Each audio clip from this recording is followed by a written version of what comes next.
கர்த்தருடைய நாமத்திற்கு ஸ்தோத்திரம். ஒவ்வொரு நாளும் கேட்பதன் மூலம் ஒரு வருடத்தில் பைபிள் வாசிப்பை முடிக்க இந்த சேனல் உதவுகிறது. Please subscribe and support us. இன்றைய வேத பகுதி 1 ராஜாக்கள் அதிகாரம் 7. சாலமோன் தன் அரமனை முழுவதையும் கட்டி முடிக்க 13 வருஷம் சென்றது. அவன் லீபனோன் வனம் என்னும் மாளிகையையும் கட்டினான். அது 100 முழ நீளமும் 50 முழ அகலமும் 30 முழ உயரமுமாயிருந்தது. அதை கேதுரு மர உத்திரங்கள் பாவப்பட்ட கேதுரு மர தூண்களின் 4 வரிசைகளின் மேல் கட்டினான். ஒவ்வொரு வரிசைக்கு 15 தூண்களாக 45 தூண்களின் மேல் வைக்கப்பட்ட உத்திரங்களின் மேல் கேதுருக்களால் மச்சுப்பாவி இருந்தது. 3 வரிசை ஜன்னல்கள் இருந்தது. 3 வரிசையிலும் ஜன்னல்கள் ஒன்றுக்கொன்று எதிராயிருந்தது. ஜன்னல்களின் வாசல்களும் சட்டங்களும் எல்லாம் சதுரமாயிருந்தது. 3 வரிசையிலும் ஜன்னல்கள் ஒன்றுக்கொன்று எதிராயிருந்தது. 50 முழ நீளமும் 30 முழ அகலமுமான மண்டபத்தையும் தூண்கள் நிறுத்தி கட்டினான். அந்த மண்டபமும் அதன் தூண்களும் உத்திரங்களும் மாளிகையின் தூண்களும் உத்திரங்களும் எதிராயிருந்தது. தான் இருந்து நியாயம் தீர்க்கிறதற்கு நியாயாசனம் போட்டிருக்கும் ஒரு நியாய விசாரணை மண்டபத்தையும் கட்டி அதன் ஒரு பக்கம் துவக்கி மறுபக்கம் மட்டும் கேதுரு பலகைகளால் தளவரிசைப்படுத்தினான். அவன் வாசம் பண்ணும் அவனுடைய அரமனை மண்டபத்திற்குள்ளே அதே மாதிரியாக செய்யப்பட்ட வேறொரு மண்டபமும் இருந்தது. சாலமோன் விவாகம் பண்ணின பார்வோனின் குமாரத்திக்கும் அந்த மண்டபத்தை போல ஒரு மாளிகையை கட்டுவித்தான். இவைகள் எல்லாம் உள்ளும் புறம்பும் அஸ்திபாரம் முதல் மேல் திறனைகள் மட்டும் வெளியே இருக்கும் பெரிய முற்றம் வரைக்கும் அளவுப்படி வெட்டி வாளால் அறுக்கப்பட்ட விலையேற பெற்ற கற்களால் செய்யப்பட்டது. அஸ்திபாரம் 10 முழ கற்களும் 8 முழ கற்களுமான விலையேற பெற்ற பெரிய கற்களாயிருந்தது. அதன் மேல் உயர அளவுப்படி பணிப்படுத்தின விலையேற பெற்ற கற்களும் கேதுரு மரங்களும் வைக்கப்பட்டிருந்தது. பெரிய முற்றத்திற்கு சுற்றிலும் 3 வரிசை கேதுரு மர உத்திரங்களாலும் 1 வரிசை பணிப்படுத்தின கற்களாலும் செய்யப்பட்டிருந்தது. கர்த்தருடைய ஆலயத்தின் உட்பிரகாரத்திற்கும் அதன் முன் மண்டபத்திற்கும் அப்படியே செய்யப்பட்டிருந்தது. ராஜாவாகிய சாலமோன் ஈராம் என்னும் ஒருவனை தீருவிலிருந்து அழைப்பித்தான். இவன் நப்தலி கோத்திரத்தாளாகிய ஒரு கைம்பெண்ணின் மகன். இவன் தகப்பன் தீரு நகரத்தானான கண்ணான். இவன் சகலவித வெண்கல வேலையையும் செய்யத்தக்க யுக்தியும் புத்தியும் அறிவும் உள்ளவனாயிருந்தான். இவன் ராஜாவாகிய சாலமோனிடத்தில் வந்து அவன் வேலையை எல்லாம் செய்தான். இவன் 2 வெண்கல தூண்களை உண்டாக்கினான். ஒவ்வொரு தூண் 18 முழ உயரமும் ஒவ்வொரு தூணின் சுற்றளவு 12 முழ நூலளவுமாயிருந்தது. அந்த தூண்களுடைய தலைப்பில் வைக்க வெண்கலத்தால் வார்க்கப்பட்ட 2 கும்பங்களை உண்டாக்கினான். ஒவ்வொரு கும்பமும் 5 முழ உயரமாயிருந்தது. தூண்களுடைய முனையின் மேலுள்ள கும்பங்களுக்கு வலை போன்ற பின்னல்களும் சங்கிலி போன்ற தொங்கல்களும் ஒவ்வொரு கும்பத்திற்கும் எவ்வேளாக இருந்தது. தூண்களை பண்ணின விதமாவது தலைப்பின் மேலுள்ள கும்பங்களை மூடும்படிக்கு கும்பங்கள் ஒவ்வொன்றிலும் பின்னலின் மேல் சுற்றிலும் 2 வரிசை மாதளம் பழங்களை செய்வித்தான். மண்டபத்தின் முன்னிருக்கும் அந்த தூண்களுடைய தலைப்பின் மேலுள்ள கும்பங்கள் லீலி புஷ்பங்களின் வேலையும் 4 முழ உயரமுமாயிருந்தது. 2 தூண்களின் மேலுள்ள கும்பங்களில் செய்யப்பட்ட பின்னலுக்கு அருகே இருந்த இடத்தில் விம்மிய 200 மாதளம் பழங்களின் வரிசைகள் சுற்றிலும் இருந்தது. மற்ற கும்பத்திலும் அப்படியே இருந்தது. அந்த தூண்களை தேவாலய வாசல் மண்டபத்தில் நிறுத்தினான்.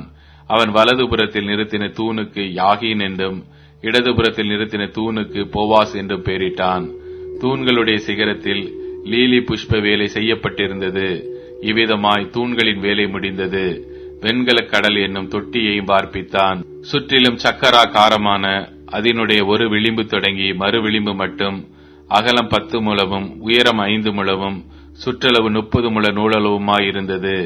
அந்த கடல் தொட்டியை சுற்றி விளிம்புக்கு கீழே அதை சுற்றிலும் மொக்குகள் ஒவ்வொரு முழத்திற்கு 10 10 செய்யப்பட்டிருந்தது. வார்க்கப்பட்ட அந்த மொக்குகளின் வரிசைகள் 2 தொட்டியோடு ஒன்றாய் வார்க்கப்பட்டிருந்தது. அது 12 ரிஷபங்களின் மேல் நின்றது. அவைகளில் 3 வடக்கேயும் 3 மேற்கேயும் 3 தெற்கேயும் 3 கிழக்கேயும் நோக்கி இருந்தது. கடல் தொட்டி ரிஷபங்களின் மேலாகவும் அவைகளின் பின்புறங்கள் எல்லாம் உள்ளாகவும் இருந்தது. அதன் கனம் 4 விரற்கடையும், அதன் விளிம்பு பான பாத்திரத்தின் விளிம்பு போலும் லீலி புஷ்பம் போலும் இருந்தது. அது 2000 குடம் தண்ணீர் பிடிக்கும். 10 வெண்கல ஆதாரங்களையும் செய்தான். ஒவ்வொரு ஆதாரம் 4 முழ நீளமும் 4 முழ அகலமும் 3 முழ உயரமுமாயிருந்தது. அந்த ஆதாரங்களின் வேலைப்பாடு என்னவெனில், அவைகளுக்கு சவுக்கைகள் உண்டாயிருந்தது. சவுக்கைகளோ சட்டங்களின் நடுவில் இருந்தது. சட்டங்களுக்கு நடுவே இருக்கிற அந்த சவுக்கைகளின் சிங்கங்களும் காளைகளும் கேருபீன்களும் சட்டங்களுக்கு மேலாக ஒரு திறனையும், சிங்கங்களுக்கும் காளைகளுக்கும் கீழாக சாய்வான வேலைப்பாடுள்ள ஜலதாரைகளும் அதனோடு இருந்தது. ஒவ்வொரு ஆதாரத்திற்கு 4 வெண்கல உருளைகளும் வெண்கல தட்டுகளும் அதில் 4 ஜோடிகளுக்கு அச்சுகளும் இருந்தது.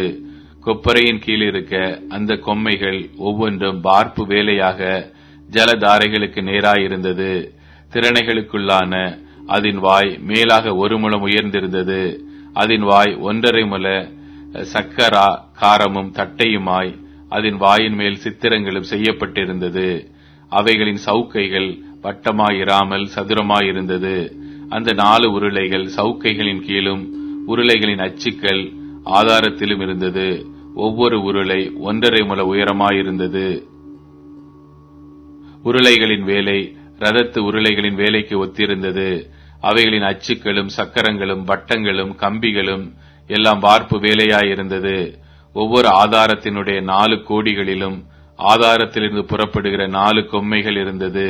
ஒவ்வொரு ஆதாரத்தின் தலைப்பிலும் 1/2 முழ உயரமான சக்கரா காரமும் ஒவ்வொரு ஆதாரத்தினுடைய தலைப்பின் மேலும் அதிலிருந்து புறப்படுகிற அதன் கைப்பிடிகளும் சவுக்கைகளும் இருந்தது. அவைகளில் இருக்கிற கைப்பிடிகளுக்கும் சவுக்கைகளுக்கும் இருக்கிற சந்துகளிலே கேருபீன்கள் சிங்கங்கள் பேருந்துகளுடைய சித்திரங்களை தீர்த்திருந்தான். சுற்றிலும் ஒவ்வொன்றிலும் ஜலதாரைகளிலும் இருக்கும் இடங்களுக்கு தக்கதாய் செய்தான். இந்த பிரகாரமாக அந்த 10 ஆதாரங்களையும் செய்தான். அவைகள் எல்லாம் ஒரே வார்ப்பும் ஒரே அளவும் ஒரேவித கொத்து வேலையுமாயிருந்தது. 10 வெண்கல கொப்பரைகளையும் உண்டாக்கினான். ஒவ்வொரு கொப்பரை 40 குடம் பிடிக்கும். 4 முழ அகலமான ஒவ்வொரு கொப்பரையும் அந்த 10 ஆதாரங்களில் ஒவ்வொன்றின் மேலும் வைக்கப்பட்டது. 5 ஆதாரங்களை ஆலயத்தின் வலதுபுறத்திலும் 5 ஆதாரங்களை ஆலயத்தின் இடதுபுறத்திலும் வைத்தான். கடல் தொட்டியை கிழக்கில் ஆலயத்தின் வலதுபுறத்திலே தெற்குக்கு நேராக வைத்தான்.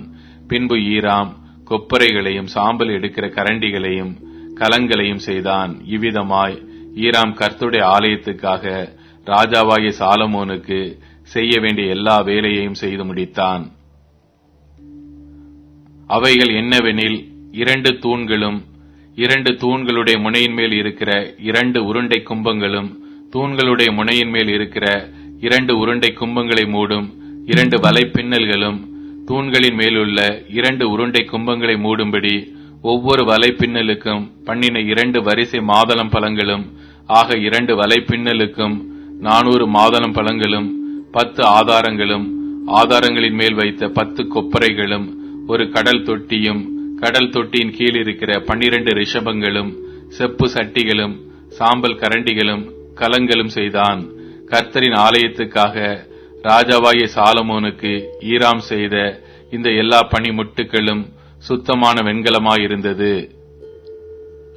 யோர்தானுக்கு அடுத்த சமனான பூமியிலே சுக்கோத்துக்கும் சர்தானுக்கு நடுவே களிமண் தரையிலே ராஜா இவைகளை வார்ப்பித்தான். இந்த சகல பணிமுட்டுகளின் வெண்கலம் மிகவும் ஏராளமுமாயிருந்தபடியால் சாலமோன் அவைகளை நிறுக்கவில்லை. அதனுடைய நிறை இவ்வளவு என்று ஆராய்ந்து பார்க்கவும் இல்லை. பின்னும் கர்த்தருடைய ஆலயத்துக்கு தேவையான பணிமுட்டுக்களை எல்லாம் சாலமோன் உண்டாக்கினான். அவையாவன: பொன் பலிபீடத்தையும் சமூக தப்பங்களை வைக்கும் பொன் மேஜையையும் சந்நித ஸ்தானத்திற்கு முன்பாக வைக்கும் பசும்பொன் விளக்கு தண்டுகள் வலதுபுறமாக 5ஐயும் இடதுபுறமாக 5ஐயும் பொன்னான அதன் பூக்களோடும் விளக்குகளோடும் கத்திரிகளோடும் கூட உண்டாக்கினான். பசும்பொன் கிண்ணங்களையும் வெட்டு கத்திகளையும் கலங்களையும் கலயங்களையும் தூப கலசங்களையும் மகா பரிசுத்தமான உள் ஆலயத்தினுடைய கதவுகளின் பொன்னான முளைகளையும் தேவ ஆலயமாகிய மாளிகை கதவுகளின் பொன்னான முளைகளையும் செய்தான். இவ்விதமாய் ராஜாவாகிய சாலமோன் கர்த்தருடைய ஆலயத்துக்காக செய்த வேலைகள் எல்லாம் முடிந்தது. அப்பொழுது சாலமோன் தன் தகப்பனாகிய தாவீது பரிசுத்தம் பண்ணும்படி நேர்ந்து கொண்ட வெள்ளியையும் பொன்னையும் பனிமுட்டுகளையும் கொண்டு வந்து கர்த்தருடைய ஆலயத்தின் பொக்கிஷங்களில் வைத்தான்.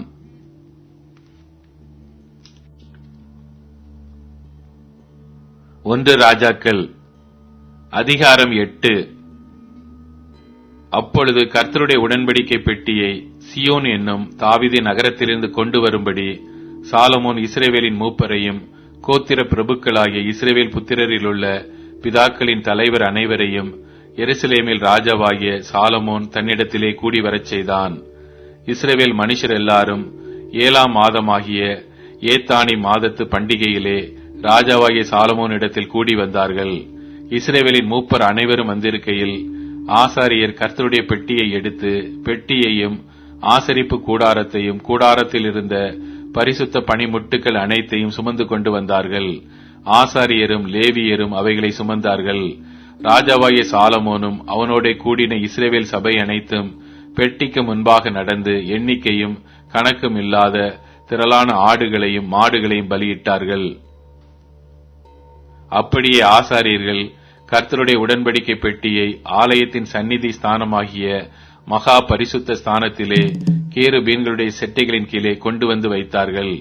கேருபீன்கள் பெட்டி இருக்கும் ஸ்தானத்திலே தங்கள் 2 செட்டைகளையும் விரித்து உயர இருந்து பெட்டியையும் அதன் தண்டுகளையும் மூடிக்கொண்டிருந்தது. தண்டுகளின் முனைகள் சந்நிதி ஸ்தானத்திற்கு முன்னான பரிசுத்த ஸ்தலத்திலே காணப்படத்தக்கதாய் அந்த தண்டுகளை முன்னுக்கு இழுத்தார்கள். ஆகிலும் வெளியே அவைகள் காணப்படவில்லை. அவைகள் இந்நாள் வரைக்கும் அங்கேதான் இருக்கிறது.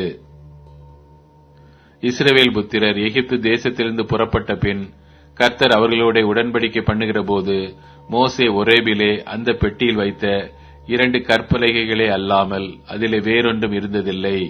அப்பொழுது ஆசாரியர்கள் பரிசுத்த ஸ்தலத்திலிருந்து புறப்படுகையில் மேகமானது கர்த்தருடைய ஆலயத்தை நிரப்பிற்று. மேகத்தின் நிமித்தம் ஆசாரியர்கள் ஊழியம் செய்கிறதற்கு நிற்கக்கூடாமற் போயிற்று. கர்த்தருடைய மகிமை கர்த்தருடைய ஆலயத்தை நிரப்பிற்று. அப்பொழுது சாலமோன் கார் இருளிலே வாசம் பண்ணுவேன் என்று கர்த்தர் சொன்னார் என்றும், தேவரீர் வாசம் பண்ணத்தக்க வீடும் நீர் என்றைக்கும் தங்கத்தக்க நிலையான ஸ்தானமுமாகிய ஆலயத்தை உமக்கு கட்டினேன் என்றும் சொல்லி ராஜா முகம் திரும்பி இஸ்ரவேல் சபையை எல்லாம் ஆசீர்வதித்தான்.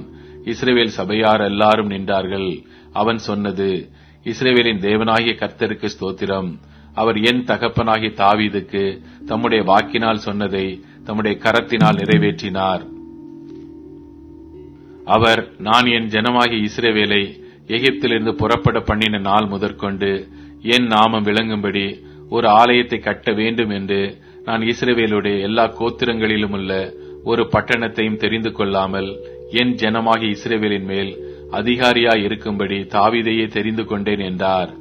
இஸ்ரவேலின் தேவனாகிய கர்த்தரின் நாமத்திற்கு ஆலயத்தை கட்ட வேண்டும் என்கிற விருப்பம் என் தகப்பனாகிய தாவீதின் இருதயத்தில் இருந்தது. ஆனாலும் கர்த்தர் என் தகப்பனாகிய தாவீதை நோக்கி, என் நாமத்திற்கு ஆலயத்தை கட்ட வேண்டும் என்கிற விருப்பம் உன் மனதிலே இருந்தது நல்ல காரியம்தான். ஆகிலும் நீ அந்த ஆலயத்தை கட்ட மாட்டாய். உன் கற்ப பிறப்பாகிய உன் குமாரனே என் நாமத்திற்கு அந்த ஆலயத்தை கட்டுவான் என்றார். இப்போதும் கர்த்தர் சொல்லிய தம்முடைய வார்த்தையை நிறைவேற்றினார். கர்த்தர் சொன்னபடியே நான் என் தகப்பனாகிய தாவீதின் ஸ்தானத்தில் எழும்பி இஸ்ரவேலின் சிங்காசனத்தின் மேல் உட்கார்ந்து இஸ்ரவேலின் தேவனாகிய கர்த்தரின் நாமத்திற்கு ஆலயத்தை கட்டினேன். கர்த்தர் நம்முடைய பிதாக்களை எகிப்து தேசத்திலிருந்து புறப்பட பண்ணின போது அவர்களோட பண்ணின உடன்படிக்கை இருக்கிற பெட்டிக்காக அதிலே ஒரு ஸ்தானத்தை உண்டாக்கினேன் என்றான். பின்பு சாலமோன் கர்த்தருடைய பலிபீடத்திற்கு முன்னே இஸ்ரவேல் சபையார் எல்லாருக்கும் எதிராக நின்று வானத்திற்கு நேராய் தன் கைகளை விரித்து, இஸ்ரவேலின் தேவனாகிய கர்த்தாவே, மேலே வானத்திலும் கீழே பூமியிலும் உமக்கு ஒப்பான தேவன் இல்லை. தங்கள் முழு இருதயத்தோடும் உமக்கு முன்பாக நடக்கிற உமது அடியாருக்கு உடன்படிக்கையையும் கிருபையையும் காத்து வருகிறீர். தேவரீர் என் தகப்பனாகிய தாவீது என்னும் உம்முடைய தாசனுக்கு செய்த வாக்குத்தத்தத்தை காத்தருளினீர். அதை உம்முடைய வாக்கினால் சொன்னீர். இந்நாளில் இருக்கிறபடி உம்முடைய கரத்தினால் அதை நிறைவேற்றினீர்.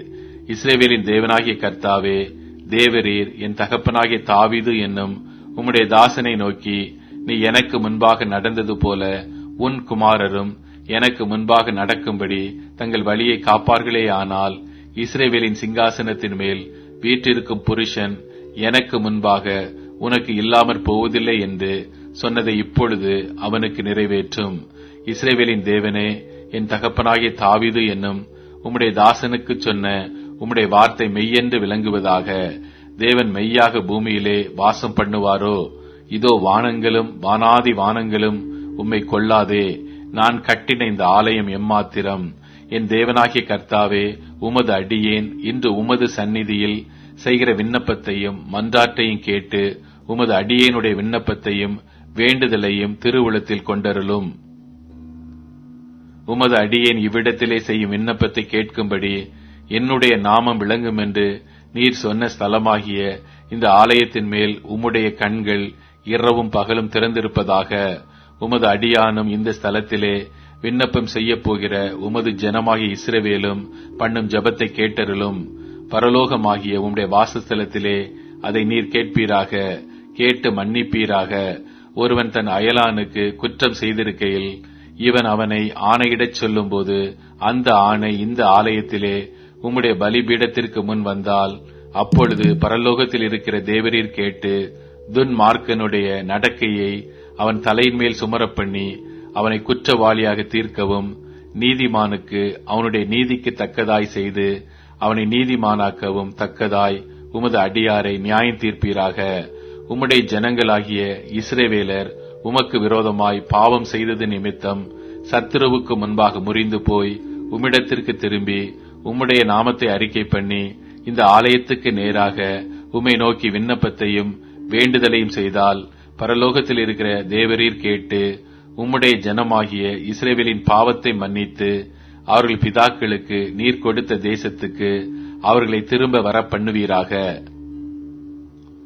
அவர்கள் உமக்கு விரோதமாய் பாவம் செய்ததினால் வானம் அடைபட்டு மழை பெய்யாதிருக்கும் போது அவர்கள் இந்த ஸ்தலத்திற்கு நேராக விண்ணப்பம் செய்து உம்முடைய நாமத்தை அறிக்கை பண்ணி தங்களை தேவரீர் கிளேசப்படுத்துகையில் தங்கள் பாவங்களை விட்டு திரும்பினால் பரலோகத்தில் இருக்கிற தேவரீர் கேட்டு உமது அடியாரும் உமது ஜனமாகிய இஸ்ரவேலும் செய்த பாவத்தை மன்னித்து அவர்கள் நடக்க வேண்டிய நல் வழியை அவர்களுக்கு போதித்து தேவரீர் உமது ஜனத்திற்கு சுதந்திரமாக கொடுத்த உமது தேசத்தில் மழை பெய்ய கட்டளையிடுவீராக. தேசத்திலே பஞ்சம் உண்டாகிற போதும் கொள்ளை நோய் உண்டாகிற போதும் வறட்சி சாவி வெட்டுக்கிளி பச்சை கிளி உண்டாகிற போதும் அவர்கள் சத்துருக்கள் தேசத்தில் உள்ள பட்டணங்களை முற்றுகை போடுகிற போதும் யாதொரு வாதையாகிலும் யாதொரு வியாதியாகிலும் வருகிற போதும் உம்முடைய ஜனமாகிய இஸ்ரவேல் அனைவரிலும் எந்த மனுஷனானாலும் தன் இருதயத்தின் வாதையை உணர்ந்து இந்த ஆலயத்துக்கு நேராக தன் கைகளை விரித்து செய்யும் சகல விண்ணப்பத்தையும் சகல வேண்டுதலையும் உம்முடைய வாசஸ்தலமாகிய பரலோகத்தில் இருக்கிற தேவரீர் கேட்டு மன்னித்து தேவரீர் எங்கள் பிதாக்களுக்கு கொடுத்த தேசத்தில் அவர்கள் உயிரோடு இருக்கும் நாளெல்லாம் உமக்கு பயப்படும்படிக்கு தேவரீர் ஒருவரே எல்லா மனு புத்திரரின் இருதயத்தையும் அறிந்தவர் ஆதலால் நீர் அவனவன் இருதயத்தை அறிந்திருக்கிறபடியே அவனவனுடைய வழிகளுக்கு தக்கதாய் செய்து அவனவனுக்கு பலன் அளிப்பீராக. உம்முடைய ஜனமாகிய இஸ்ரவேல் ஜாதியல்லாத அந்நிய ஜாதியார் உமது மகத்துவமான நாமத்தையும் உமது பலத்த கரத்தையும் உமது ஓங்கிய புயத்தையும் கேள்விப்படுவார்களே. அப்படி கொத்த அந்நிய ஜாதியானும் உமது நாமத்தின் நிமித்தம் தூர தேசத்திலிருந்து வந்து இந்த ஆலயத்துக்கு நேராக விண்ணப்பம் பண்ணினால் உமது வாசஸ்தலமாகிய பரலோகத்தில் இருக்கிற தேவரீர் அதை கேட்டு பூமியின் ஜனங்கள் எல்லாரும் உம்முடைய ஜனமாகிய இஸ்ரவேலைப் போல உமக்கு பயப்படும்படிக்கும் நான் கட்டின இந்த ஆலயத்துக்கு உம்முடைய நாமம் தரிக்கப்பட்டதென்று அறியும்படிக்கும் உம்முடைய நாமத்தை அறியத்தக்கதாக அந்த அந்நிய ஜாதியான் உம்மை நோக்கி வேண்டிக் கொள்வதின்படியெல்லாம் தேவரீர் செய்வீராக. நீர் உம்முடைய ஜனங்களை அனுப்பும் வழியிலே அவர்கள் தங்கள் சத்துருக்களோடு யுத்தம் பண்ண புறப்படும் போது நீர் தெரிந்து கொண்ட இந்த நகரத்துக்கும் உம்முடைய நாமத்துக்கு நான் கட்டின இந்த ஆலயத்துக்கு நேராக கர்த்தரை நோக்கி விண்ணப்பம் பண்ணினால் பரலோகத்தில் இருக்கிற தேவரீர் அவர்கள் விண்ணப்பத்தையும் வேண்டுதலையும் கேட்டு அவர்கள் நியாயத்தை விசாரிப்பீராக. பாவம் செய்யாத மனுஷன் இல்லையே.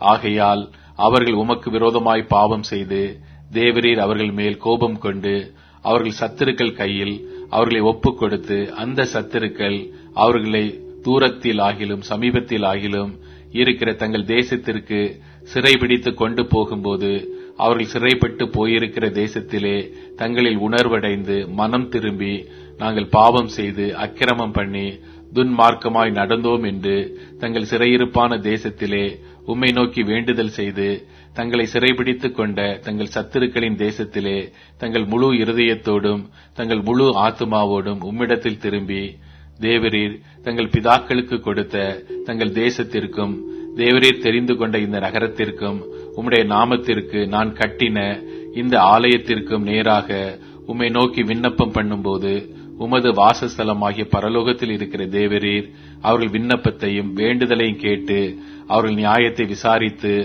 உம்முடைய ஜனங்கள் உமக்கு விரோதமாய் செய்த பாவத்தையும் அவர்கள் உம்முடைய கட்டளையை மீறிய அவர்கள் துரோகங்களையும் எல்லாம் மன்னித்து, அவர்களை சிறைபிடித்துக் கொண்டு போகிறவர்கள் அவர்களுக்கு இறங்கத்தக்கதான இரக்கத்தை அவர்களுக்கு கிடைக்க பண்ணுவீராக.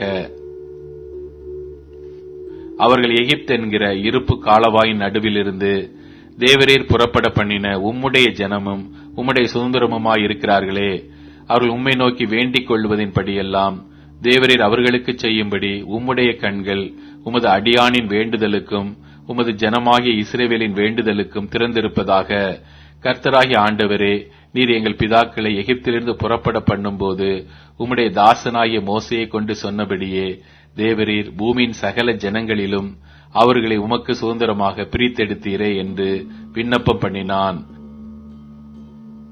சாலமோன் கர்த்தரை நோக்கி இந்த ஜெபத்தையும் வேண்டுதலையும் எல்லாம் செய்து முடித்த பின்பு அவன் கர்த்தருடைய பலிபீடத்திற்கு முன்பாக தன் கைகளை வானத்திற்கு நேராக விரித்து முழங்காற்படியிட்டிருந்ததை விட்டெழுந்து நின்று கொண்டு இஸ்ரவேல் சபையை எல்லாம் ஆசீர்வதித்து உரத்த சத்தத்தோடே சொன்னது, தாம் வாக்குத்தத்தம் பண்ணினபடியெல்லாம் தம்முடைய ஜனமாகிய இஸ்ரவேலுக்கு இளைப்பாறுதலை அருளின கர்த்தருக்கு ஸ்தோத்திரம். அவர் தம்முடைய தாசனாகிய மோசையை கொண்டு சொன்ன அவருடைய நல் வார்த்தைகளில் எல்லாம் ஒரு வார்த்தையானாலும் தவறி போகவில்லை. நம்முடைய தேவனாகிய கர்த்தர் நம்மை கைவிடாமலும் நம்மை நெகிழ விடாமலும் அவர் நம்முடைய பிதாக்களோடு இருந்தது போல நம்மோடும் இருந்து நாம் அவருடைய வழிகளில் எல்லாரும் நடக்கிறதற்கும் அவர் நம்முடைய பிதாக்களுக்கு கட்டளையிட்ட அவருடைய கற்பனைகளையும் அவருடைய கட்டளைகளையும் அவருடைய நியாயங்களையும் கை கொள்ளுகிறதற்கும் நம்முடைய இருதயத்தை தம்மிடத்தில் சாய பண்ணுவாராக. கர்த்தரே தேவன், வேறொருவரும் இல்லை என்பதை பூமியின் ஜனங்கள் எல்லாரும் அறியும்படியாக அவர் தமது அடியானுடைய நியாயத்தையும் தமது ஜனமாகிய இஸ்ரவேலின் நியாயத்தையும் அந்தந்த நாளில் நடக்கும் காரியத்துக்கு தக்கதாய் விசாரிப்பதற்கு நான் கர்த்தருக்கு முன்பாக விண்ணப்பம் பண்ணின இந்த என்னுடைய வார்த்தைகள் இரவும் பகலும் நம்முடைய தேவனாகிய கர்த்தருடைய சந்நிதியில் இருப்பதாக. ஆதலால் இந்நாளில் இருக்கிறது போல நீங்கள் அவர் கட்டளைகளில் நடந்து அவர் கற்பனைகளை கைக்கொள்ள உங்கள் இருதயம் நம்முடைய தேவனாகிய கர்த்தரோடு உத்தமமாய் இருக்க கடவது என்றான். பின்பு ராஜாவும் அவனோட இருந்த இஸ்ரவேலர் அனைவரும் கர்த்தருடைய சந்நிதியில் பலிகளை செலுத்தினார்கள். சாலமோன் கர்த்தருக்கு சமாதான பலிகளாக 20,000 ஆடுகளையும் 120,000 ஆடுகளையும் பலியிட்டான். இவ்விதமாய் ராஜாவும் இஸ்ரவேல் புத்திரர் அனைவரும் கர்த்தருடைய ஆலயத்தை பிரதிஷ்டை பண்ணினார்கள். கர்த்தருடைய சந்நிதியில் இருந்த வெண்கல பலிபீடம் சர்வாங்க தகன பலிகளையும் போஜன பலிகளையும் சமாதான பலிகளின் இனத்தையும் கொல்ல மாட்டாமல் சிறிதா இருந்தபடியினால் ராஜா கர்த்தருடைய ஆலயத்திற்கு முன் இருக்கிற பிராகாரத்தின் நடு மையத்தை பரிசுத்தப்படுத்தி அன்றைய தினம் அங்கே சர்வாங்க தகன பலிகளையும் போஜன பலிகளையும் சமாதான பலிகளின் இனத்தையும் செலுத்தினான். அக்காலத்தில் தானே சாலமோனும் ஆமாத்தின் எல்லை தொடங்கி எகிப்தின் நதி மட்டும் இருந்து வந்து அவனோட இருந்த பெரிய கூட்டமாகிய இஸ்ரவேல் அனைத்தும் நம்முடைய தேவனாகிய கர்த்தருடைய சந்நிதியில் 7 நாளும் அதற்கு பின்பு வேறே 7 நாளும் ஆக 14 நாள் வரைக்கும் பண்டிகையை ஆசரித்தார்கள். 8ஆம் நாளிலே ஜனங்களுக்கு விடை கொடுத்து அனுப்பினான். அவர்கள் ராஜாவை வாழ்த்தி கர்த்தர் தமது தாசனாகிய தாவீதுக்கும் தமது ஜனமாகிய இஸ்ரவேலுக்கும் செய்த எல்லா நன்மைக்காகவும் சந்தோஷப்பட்டு மன மகிழ்ச்சியோடே தங்கள் கூடாரங்களுக்கு போய்விட்டார்கள். மத்தேயு அதிகாரம் 9. அப்பொழுது அவர் படவில் ஏறி இக்கரைப்பட்டு தம்முடைய பட்டணத்திற்கு வந்தார். அங்கே படுக்கையிலே கிடந்த ஒரு திமிர்வாதக்காரனை அவரிடத்தில் கொண்டு வந்தார்கள். இயேசு அவர்களுடைய விசுவாசத்தை கண்டு திமிர்வாதக்காரனை நோக்கி, மகனே, திடன்கொள், உன் பாவங்கள் உனக்கு மன்னிக்கப்பட்டது என்றார். அப்பொழுது வேத பாரகரில் சிலர், இவன் தேவ தூஷணம் சொல்லுகிறான் என்று தங்கள் உள்ளத்தில் சொல்லிக் கொண்டார்கள். இயேசு அவர்கள் நினைவுகளை அறிந்து, நீங்கள் உங்கள் இருதயங்களில் பொல்லாதவைகளை சிந்திக்கிறதென்ன? உன் பாவங்கள் மன்னிக்கப்பட்டது என்று சொல்வதோ, எழுந்து நடவென்று சொல்வதோ எது எளிது? பூமியிலே பாவங்களை மன்னிக்க மனுஷகுமாரனுக்கு அதிகாரம் உண்டென்பதை நீங்கள் அறிய வேண்டும் என்று சொல்லி திமிர்வாதக்காரனை நோக்கி, நீ எழுந்து உன் படுக்கையை எடுத்துக்கொண்டு உன் வீட்டுக்கு போ என்றார். உடனே அவன் எழுந்து தன் வீட்டுக்கு போனான். ஜனங்கள் அதை கண்டு ஆச்சரியப்பட்டு, மனுஷருக்கு இப்படிப்பட்ட அதிகாரங்களை கொடுத்தவராகிய தேவனை மகிமைப்படுத்தினார்கள். இயேசு அவ்விடம் விட்டு புறப்பட்டு போகையில் ஆயத்துறையில் உட்கார்ந்திருந்த மத்தேயு என்னும் ஒரு மனுஷனை கண்டு, எனக்கு பின் சென்று வா என்றார். அவன் எழுந்து அவருக்கு பின் சென்றான். பின்பு அவர் வீட்டிலே போஜன பந்தி இருக்கையில் அநேக ஆயக்காரரும் பாவிகளும் வந்து இயேசுவோடும் அவர் சீஷரோடும் கூட பந்தியிருந்தார்கள். பரிசேயர் அதைக் கண்டு அவருடைய சீஷர்களை நோக்கி, உங்கள் போதகர் ஆயக்காரரோடும் பாவிகளோடும் போஜனம் பண்ணுகிறது என்னவென்று கேட்டார்கள். இயேசு அதை கேட்டு, பிணியாளிகளுக்கு வைத்தியன் வேண்டியதே அல்லாமல் சுகமுள்ளவர்களுக்கு வேண்டியதில்லை, பலியை அல்ல இரக்கத்தையே விரும்புகிறேன் என்பதின் கருத்து இன்னதென்று போய் கற்றுக்கொள்ளுங்கள். நீதிமான்களை அல்ல பாவிகளையே மனம் திரும்புகிறதற்கு அழைக்க வந்தேன் என்றார். அப்பொழுது யோவானுடைய சீஷர் அவரிடத்தில் வந்து, நாங்களும் பரிசேயரும் அநேகந்தரம் உபவாசிக்கிறோமே, உம்முடைய சீஷர் உபவாசியாமல் இருக்கிறது என்னவென்று கேட்டார்கள். அதற்கு இயேசு, மணவாளன் தங்களோடு இருக்கையில் மணவாளனுடைய தோழர் துயரப்படுவார்களா? மணவாளன் அவர்களை விட்டு எடுபடும் நாட்கள் வரும், அப்பொழுது உபவாசிப்பார்கள். ஒருவன் கோடி துண்டை பழைய வஸ்திரத்தோடு இணைக்க மாட்டான், இணைத்தால் அதனோடு இணைத்த துண்டு வஸ்திரத்தை கிழிக்கும், பீறலும் அதிகமாகும். புது திராட்சை ரசத்தை பழம் துருத்திகளில் வார்த்து வைக்கிறதுமில்லை, வார்த்து வைத்தால் துருத்திகள் கிழிந்து போம், ரசமும் சிந்திப்போம், துருத்திகளும் கெட்டுப்போம். புது ரசத்தை புது துருத்திகளில் வார்த்து வைப்பார்கள், அப்பொழுது இரண்டு பத்திரப்பட்டிருக்கும் என்றார். அவர் இவைகளை அவர்களுக்கு சொல்லிக் கொண்டிருக்கையில் தலைவன் ஒருவன் வந்து அவரை பணிந்து, என் மகள் இப்பொழுதுதான் மரித்து போனாள், ஆகிலும் நீர் வந்து அவள் மேல் உமது கையை வையும், அப்பொழுது பிழைப்பாள் என்றான். இயேசு எழுந்து தம்முடைய சீஷரோடும் கூட அவன் பின்னே போனார்.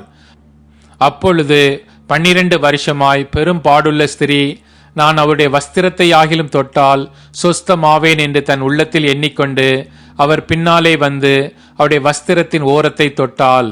இயேசு திரும்பி அவளை பார்த்து, மகளே, திடன்கொள், உன் விசுவாசம் உன்னை ரட்சித்தது என்றார்.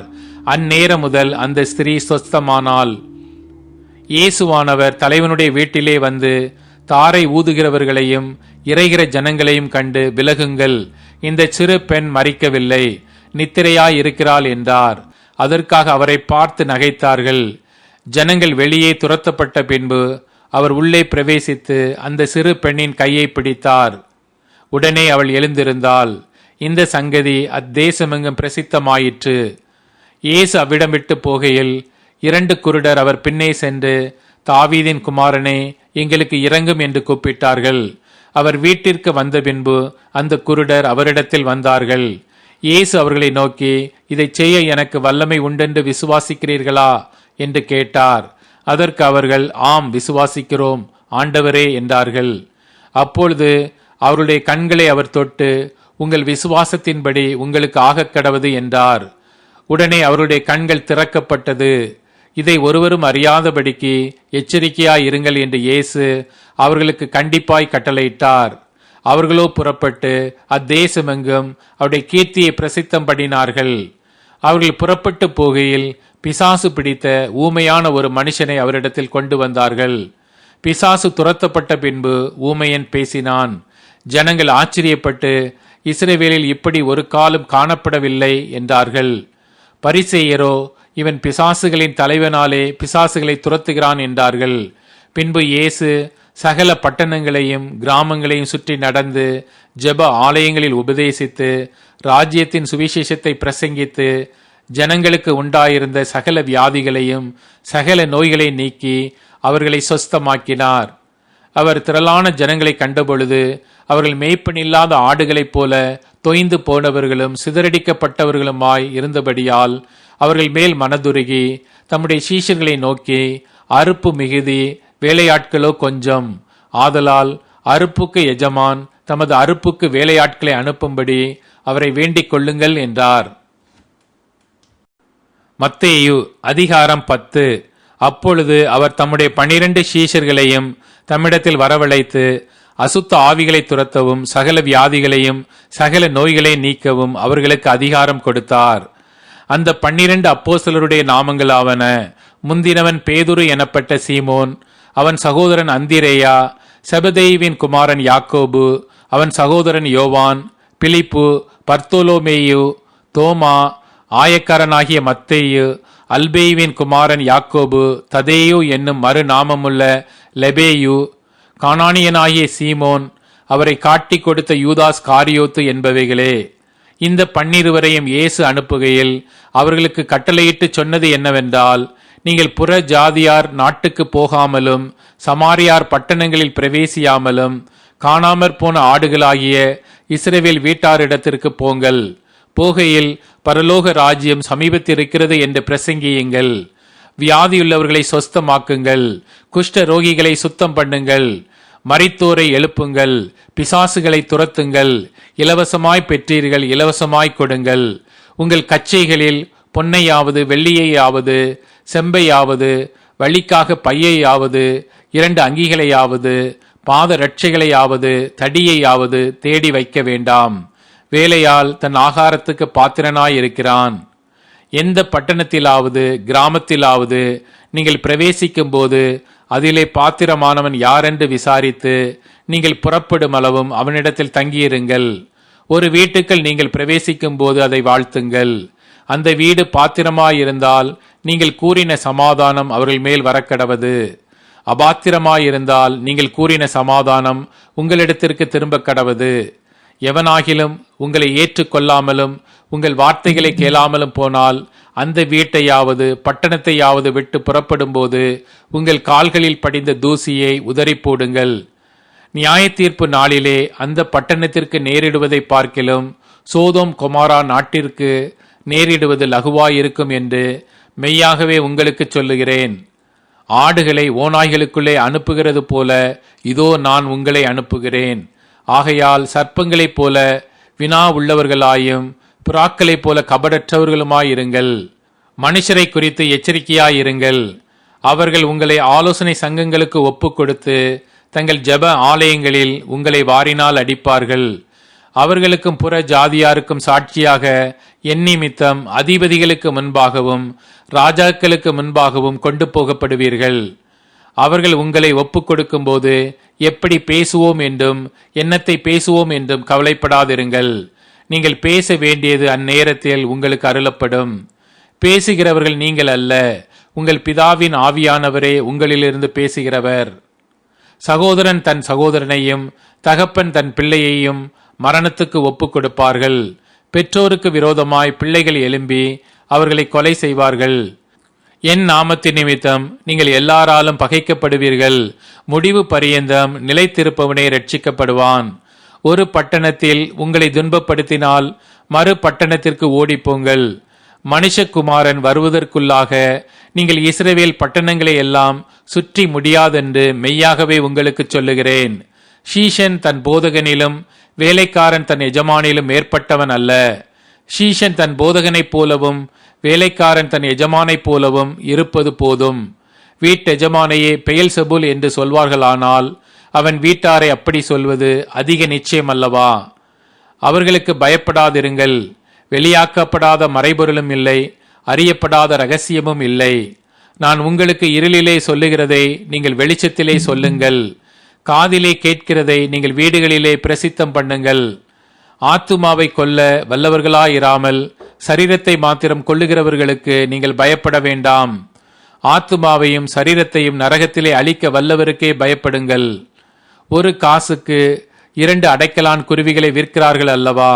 ஆயினும் உங்கள் பிதாவின் சித்தம் இல்லாமல் அவைகளில் ஒன்றாகிலும் தரையிலே விழாது. உங்கள் தலையிலுள்ள மயிரெல்லாம் எண்ணப்பட்டு இருக்கிறது. ஆதலால் பயப்படாதிருங்கள். அநேகம் அடைக்கலான் குருவிகளை பார்க்கிலும் நீங்கள் விசேஷித்தவர்களாயிருக்கிறீர்கள். மனுஷர் முன்பாக என்னை அறிக்கை பண்ணுகிறவன் எவனோ அவனை நானும் பரலோகத்தில் இருக்கிற என் பிதாவின் முன்பாக அறிக்கை பண்ணுவேன். மனுஷர் முன்பாக என்னை மறுதலிக்கிறவன் எவனோ அவனை நானும் பரலோகத்தில் இருக்கிற என் பிதாவின் முன்பாக மறுதலிப்பேன். பூமியின் மேல் சமாதானத்தை அனுப்ப வந்தேன் என்று எண்ணாதிருங்கள். சமாதானத்தை அல்ல, பட்டயத்தையே அனுப்ப வந்தேன். எப்படி எனில், மகனுக்கும் தகப்பனுக்கும், மகளுக்கும் தாய்க்கும், மருமகளுக்கும் மாமிக்கும் பிரிவினை உண்டாக்க வந்தேன். ஒரு மனுஷனுக்கு சத்துருக்கள் அவன் வீட்டாரே. தகப்பனையாவது தாயையாவது என்னிலும் அதிகமாய் நேசிக்கிறவன் எனக்கு பாத்திரன் அல்ல. மகனையாவது மகளையாவது என்னிலும் அதிகமாய் நேசிக்கிறவன் எனக்கு பாத்திரன் அல்ல. தன் சிலுவையை எடுத்துக்கொண்டு என்னை பின்பற்றாதவன் எனக்கு பாத்திரன் அல்ல. தன் ஜீவனை காக்கிறவன் அதை இழந்து போவான். தன் ஜீவனை இழந்து போகிறவன் அதை காப்பான். உங்களை ஏற்றுக்கொள்ளுகிறவன் என்னை ஏற்றுக்கொள்ளுகிறான். என்னை ஏற்றுக்கொள்ளுகிறவன் என்னை அனுப்பினவரை ஏற்றுக்கொள்ளுகிறான். தீர்க்க தரிசி என்ன நாமத்தின் நிமித்தம் தீர்க்க தரிசியை ஏற்றுக்கொள்ளுகிறவன் தீர்க்க தரிசிக்கேற்ற பலனை அடைவான். நீதிமான் என்னும் நாமத்தின் நிமித்தம் நீதிமானை ஏற்றுக்கொள்ளுகிறவன் நீதிமானுக்கேற்ற பலனை அடைவான். சீஷன் என்னும் நாமத்தின் நிமித்தம் இந்த சிறியரில் ஒருவனுக்கு ஒரு கலசம் தண்ணீர் மாத்திரம் குடிக்க கொடுக்கிறவனும் தன் பலனை அடையாமற் போகான் என்று மெய்யாகவே உங்களுக்கு சொல்லுகிறேன் என்றார். சங்கீதம் அதிகாரம் 149. அல்லேலூயா. கர்த்தருக்கு புது பாட்டை பாடுங்கள். பரிசுத்தவான்களின் சபையிலே அவருடைய துதி விளங்குவதாக. இஸ்ரவேல் தன்னை உண்டாக்கினவரில் மகிழவும், சீயோன் குமாரர் தங்கள் ராஜாவில் களி கூறவும் கடவர்கள். அவருடைய நாமத்தை நடனத்தோடே துதித்து தம்புரினாலும் கிண்ணறத்தினாலும் அவரை கீர்த்தனம் பண்ண கடவர்கள். கர்த்தர் தம்முடைய ஜனத்தின் மேல் பிரியம் வைக்கிறார். சாந்த குணமுள்ளவர்களை இரட்சிப்பினால் அலங்கரிப்பார். பரிசுத்தவான்கள் மகிமையோடே களி கூர்ந்து தங்கள் படுக்கைகளின் மேல் கெம்பீரிப்பார்கள். ஜாதிகளிடத்தில் பழி வாங்கவும் ஜனங்களை தண்டிக்கவும் அவருடைய ராஜாக்களை சங்கிலிகளாலும் அவருடைய மேன்மக்களை இருப்பு விலங்குகளாலும் கட்டவும் எழுதப்பட்ட நியாய தீர்ப்பை அவர்கள் பேரில் செலுத்தவும் அவர்கள் வாயில் கர்த்தரை உயர்த்தும் துதியும் அவர்கள் கையில் இருபுறமும் கருக்குள்ள பட்டயமும் இருக்கும். இந்த கணம் அவருடைய பரிசுத்தவான்கள் யாவருக்கும் உண்டாகும். அல்லேலூயா. இப்போது டியூன், ஸ்பாட்டிஃபை, அமேசான் மியூசிக் மற்றும் யூடியூப் மியூசிக் ஆகியவற்றில் நமது பைபிள் 365 சேனல் கிடைக்கிறது. ஃபாலோ பண்ணுங்க.